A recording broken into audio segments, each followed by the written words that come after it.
Attention gamers, when it comes to League of Legends, there's always a backstory behind when two of your teammates who are literally and figuratively dogs are following each other around, halting for no reason, and competing for the title of who can be the biggest jizz stain on society while both are somehow winning, and we will get to that lore soon. You yourself may be popping off like a midnight champagne cork exactly 1 week after Christmas, but even your support just wants to go next because of how seemingly unwinnable these dogs are making the game, and your jungler is just flat out sad. Aww. Today we are going to tell the story of this game to see what exactly caused the toddler tantrum of a mental boom. Tune in to see if I can defy the odds to overcome what is such a common reality for ranked games, or if I too will succumb to the toxic tilt of such a game. Now for context, I was playing the bisexual mall cop from Arcane against Blue Braids and her fairy godmother, who wasn't shy in testing what happens when you step on a Caitlyn trap. But I would like to introduce my top laner, the Wick, who loves war. As you can see, at just level 2 he is putting his entire life savings on red, but unfortunately his strategy of flashing 2 feet over into a wall isn't exactly intelligent. At this point I know of the enemy First Blood, which isn't new to me, but I'm completely unaware of the abyss of any coherent thought in my Warwick's head, so I'm going on with my day as I normally would, which in this case means getting in an uncoordinated slap battle with the anorexic gun slut, but her barrier keeps her alive long enough to snort the post-kill cocaine as I take her down before flashing big sis. This clusterfuck of a first fight is far from over though, as now I have to deal with a Bai whose parents and now sister were killed by the sheriff's department, and I guess the whirlwind of emotions has her doing stupid things, and I can't complain as I'm the one who profited. And thus here we are at the moment the mental boom was birthed. My mid lane Nasus dies solo, raise your hand if you are surprised, but then my top laner, who I guess was in the area doing errands, decides to kill a group of melee minions that he later defended as would have been lost anyways. And voila, 4 minutes into the game a group of minions that likely would have been killed by the tower anyways is the life-altering incident that has motivated this Nasus into making sure my team doesn't win the game. If this is something that happens to you and you think, why can I never just get normal teammates who communicate and try to win, then look no further, because Tappin.gg is your solution to your solo queue depression. Use this site to find the best teammates for ranked, coaching sessions, or just new friends to chill with online. Rumor is I found my wife on Tappin.gg, which I guess aligns with the lore that I also quit my job for YouTube, or that I work at Target cleaning aquariums in a Suba suit while clocking the night shift at the Hot Pocket factory. God, I love the internet. With Tappin you can instantly find teammates for all ranks at any role who are the best communicators that will keep the vibes immaculate in the LP climbing.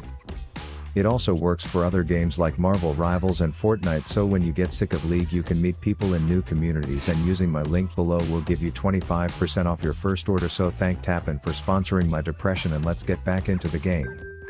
Anyways, the new reality is that these two are now inseparable for the rest of the game, like a mom and her baby duck. I call that a mother ducker, and one thing that all League players know how to do is properly soft int, as you can see him come to a gentleman's agreement with this set that he will just spoon feed him AFK attack combat simulations until their set has Floyd Mayweather levels of wealth in this game, all while he is closed captioning his own micro-cock mentality in chat. This forces my jungler, who is already genetically sad, to have to cover mid lane because Tweedledee and Tweedledum are like two lovers on spring break over here. Meanwhile I'm down bot living my absolute best uncoordinated piss awful painful to watch game, playing life without a care in the world. Step on it. Step on it, Lulu. She's dead. Okay, never mind. Go again. Alright, wait, care. Step on it. Damn, I couldn't Q combo. I got nothing for you here. In 4 seconds I can get you. Care. 2. Got you, Biggie. Eat ass. Go. Midget. Then Warwick comes in, and you can tell I'm not letting him tilt Maybe. me. Okay. Okay, never mind. Oh boy. Oh, he's diving. Dude, what is going on? I don't care. I don't even want to watch this. But for the sake of proper journalism, this is what that Warwick ended up doing, but having a dog on my team wasn't gonna wreck my spirits. Hang tight, boys. I'm about to be fettuccine Alfredo. Didn't really spell that well, but But you can tell I was blissfully unaware of the fact that the K9 kennel of reject mutts that not even PETA enthusiasts would adopt were currently working together like a cup of water and oil, as this Nasus's behavior makes me wish there was a psychologist study done on League of Legends players as they play solo queue, because I'd love to know scientifically what gets so fucked up that we act like this. I got you. Just sit back and enjoy this LP. The enemy was now starting to catch on the fact that a visit top lane would result in more free handouts than being in a Mr. Beast video, and considering the feeders were both dogs, I know there's a Dogpack 404 joke in there somewhere. But it was at this point where we got some nice TV drama filler lore on the Warwick, who announced that he has a girl and will be seeing her soon, as little did we know this tower diving dumbass was a modern day Dan Bilzerian. That said, it was also at this point in the game that we were noticing the enemies outside of our lane were coming back way stronger than before, as they were receiving large amounts of gold from somewhere on the rift in between visits. Pair that with the fact that my own gameplay looked like I was playing without my mouse plugged in, and let's just say that I was glad to see the dipshit dog pound coming down to my lane as well. It is worth noting that after the kill on Vi, my Nasus did indeed ult so that he could more effectively steal CS while my Warwick did this.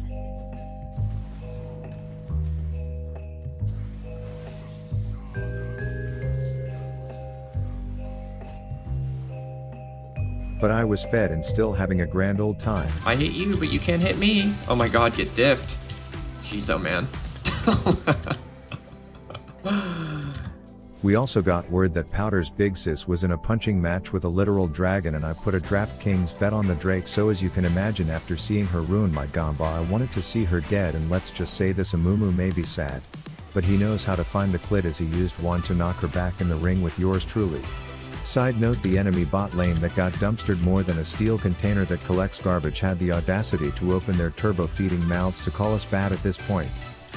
Even my duo was over this game. I'm ready to go next. But I wasn't trying to tap out when I could domesticate this Yordle like the all-chat trash-talking boosted bitch she was before watching Jinx have to get bailed out by Big Sis, and let the record state that if I could actually aim my Qs I wouldn't be cringing my dick off editing this video, but hey, at least I was doing better than John Wick's dog, who is just lucky I was holding my ult for next game that entire previous team fight.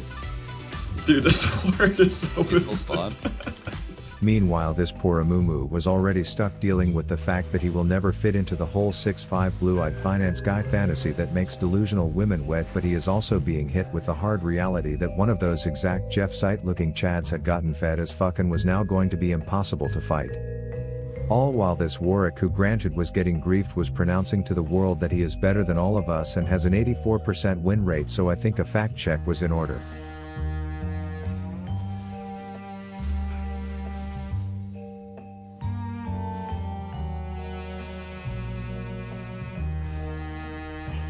But at least he wasn't the most useless dog on our team at this point.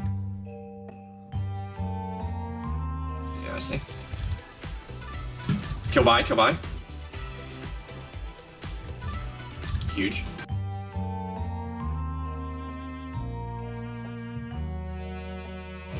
And I may have been 10-1, but their top laner was still 2 years older. Shout out to the homies that provided him with meals all game, and now I knew if I got too close he would fist my anus like a taxidermist, and I fucking hate taxes, so thank God this Warwick remembered which key his ult was, and I was thankful to be alive. I think I death popped a minion there. That said, this superb ability to press ult was enough walking the walk for him to repeat that he is a 84% win rate smurf who is in Emerald but also Diamond, as if they are the same thing, and it's kinda hard to argue with the quality of his gameplay.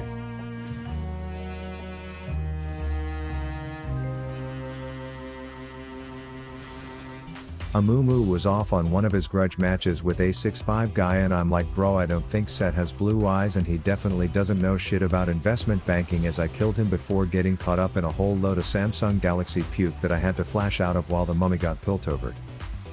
Nasus was continuing to be a tremendous help to the ongoing efforts on the other side of the rift, as team fights in this outnumbered state were looking bleak, as all I could do was humble the chit-chatting anorexic who thinks she deserves to win this. But just to show how positively naive I was at this point, this is what I was thinking. Alright, hear me out. We somehow defend all of this, and then eventually Nasus hard scales and tries. And this is why this game ruins people who were once happy human beings.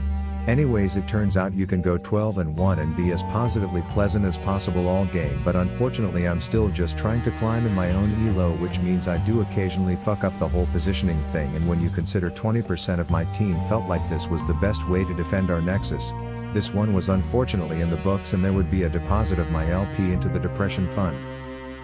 If you want to see the full unedited game with my real communications, I uploaded it to my second channel Boosted Betty, where I am genuinely trying to stay positive and climb, so I will link that below.